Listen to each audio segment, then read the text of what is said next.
मैं doctor Akhilesh Kumar Rai exam target में आपका पुनः एक बार स्वागत करता हूं। आज मैं इल्तुतमिश के उत्तराधिकारियों के बारे में चर्चा करने जा रहा हूं।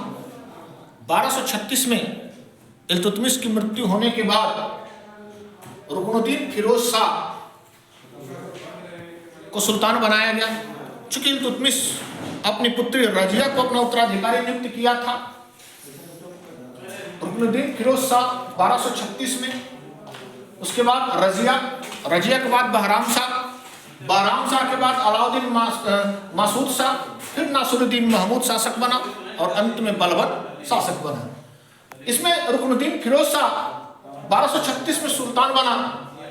उस समय सत्ता की सारी बागडोर उसकी माता शाह तुर्कान के हाथों में थी। शाह तुर्कान के हाथों में थी, जो पहले एक दासी थी और वह कुचक्री महिला थी। उसकी विशेषता यह थी कि विद्वानों और सैयदों को बहुत दान करती थी। यह प्रश्न पूछा गया कि कौन महिला थी जो दान करती थी, तो यह शाह तुर्कान थी। रुकनुद्दीन फिरोज शाह मात्र 6 माह 18 दिन तक शासन किया। और शाह तुर्कान, प्रश्न पूछता है कि शाह तुर्कान इल्तुतमिश के किस पुत्र को अंधा करके मरवा दी, तो कुतुबुद्दीन को अंधा करके मरवा दी। अब नेक्स्ट आता है रजिया कैसे सुल्तान बनी। इल्तुतमिश के समय एक व्यवस्था थी कि कभी भी कोई न्याय की याचना करता था तो लाल वस्त्र धारण करके न्याय की याचना करता था। तो रजिया भी लाल वस्त्र पहनकर शुक्रवार के दिन नमाज अदा करते समय दिल्ली की मस्जिद में उपस्थित होकर लोगों से, आम जनता से न्याय की याचना की। तो आम जनता उसका साथ दी और रुकनुद्दीन फिरोज की तरफ बढ़े, दिल्ली की तरफ बढ़े और शाह तुर्कान को कैद कर लिया गया। रुकनुद्दीन फिरोज को भी गिरफ्तार कर यानी कैद करके उसकी हत्या कर दी गई 19 नवंबर 1236 को। और उसके बाद रजिया सुल्तान बनी। रजिया सुल्तान बनने समय उसकी उपाधि क्या धारण की, तो उम्मदत उल निस्वा।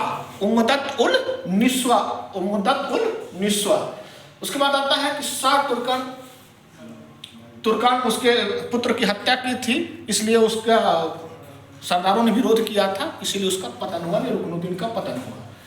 रजिया जब शासिका बनी तो सबसे पहले वजीर, जो इल्तुतमिश का वजीर था, जुनैदी ने सरदारों के साथ मिलकर विद्रोह किया। उसमें मुल्तान, हासी, बदाऊ, लाहौर के सुल्तान, सूबेदार सभी लोग थे। लेकिन रजिया ने कूटनीति का सहारा लिया और उनके खेमे में एक झूठा पत्र गिरवा दिया, जिससे उसमें लिखा था कि रजिया जुनैदी से मिली हुई है और सारे सरदारों को दिल्ली बुलाकर उनकी हत्या कराना चाहती है। इसलिए उनमें फूट पड़ गया और जुनैदी भागकर अपना जान बचाने के लिए भागा। कहाँ भागा पूछता है तो सिरमौर की पहाड़ी में भागा, जहां उसकी हत्या हो गई। अब आता है कहाँ भागा, सिरमौर में भागा। ख्वाजा मुजहुद्दीन को उसके बाद अपना वजीर बनाती है। उसके बाद याकूत, जो अबसिनियाई हबसी था, उसे अस्सुसाला का प्रधान बनाती है, यानी कि अमीर आखुर पद, जो रजिया का सबसे विशेष था और रजिया का प्रेमी भी कहा जाता है। इसलिए रूढ़िवादी मुस्लिम उसे जलते थे।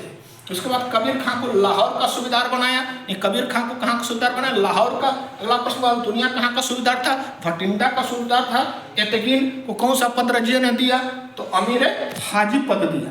एतगीन को अमीर हाजी पद दिया। अब आता है कि रजिया दरबार में कैसे आपकी उपस्थित होती थी, तो पर्दा प्रथा का त्याग करके, रजिया पर्दा प्रथा का त्याग करके कबा यानी कि कुर्ता और कुला यानी कि पगड़ी धारण करके, पुरुषों का वस्त्र धारण करके रजिया दरबार में उपस्थित होती थी। 1240 में सर्वप्रथम किसने रजिया के विरुद्ध विद्रोह किया, तो कबीर खान ने रजिया के विरुद्ध विद्रोह किया, लेकिन सफल नहीं हुआ, उसे दबा दिया गया। इसके तुरंत बाद 1240 में अल्तुनिया, भटिंडा का जो सूबेदार था, उसने भी विद्रोह किया। उसको दबाने के लिए रजिया और याकूत गए, तो इस समय याकूत की हत्या कर दी गई और रजिया को कैद करके भटिंडा के किले में रख दिया गया। पूछा जाता है कि कहाँ रजिया को कैद करके रखा गया, तो भटिंडा में रखा गया था। अब आता है किसको उसके बाद गद्दी बैठाया गया, तो बहराम शाह को 1240 में गद्दी पर बैठाया गया। किसको, बहराम शाह को। लेकिन उस समय एक नवीन पद का सृजन हुआ, नाइब ए मामलिका। पहला नाइब सर्वप्रथम एतगीन बना। कौन बना, एतगीन बना। पूछा जाता है कि नाइब पद सर्वप्रथम किसने धारण किया, तो एतगीन ने धारण किया। उसके बाद रजिया ने एक बार पुनः षड्यंत्र की, क्योंकि अल्तुनिया को अच्छा पद प्राप्त नहीं हुआ था, इसलिए अल्तुनिया और रजिया ने आपस में विवाह किया। रजिया ने अल्तुनिया से विवाह किया, दिल्ली की तरफ एक बार बढ़ी लेकिन पराजित हो गई और जंगल की तरफ भागी, जहां 13 अक्टूबर 1240 को डाकुओं ने रजिया और अल्तुनिया की हत्या कर दी। कहाँ? कैथल के निकट 13 अक्टूबर 1240 में डाकुओं ने अल्तुनिया और रजिया की हत्या कर दी। रजिया कितने दिनों तक शासन की? 3 वर्ष 6 माह 6 दिन तक। 3 वर्ष 6 माह 6 दिन तक रजिया का शासन था।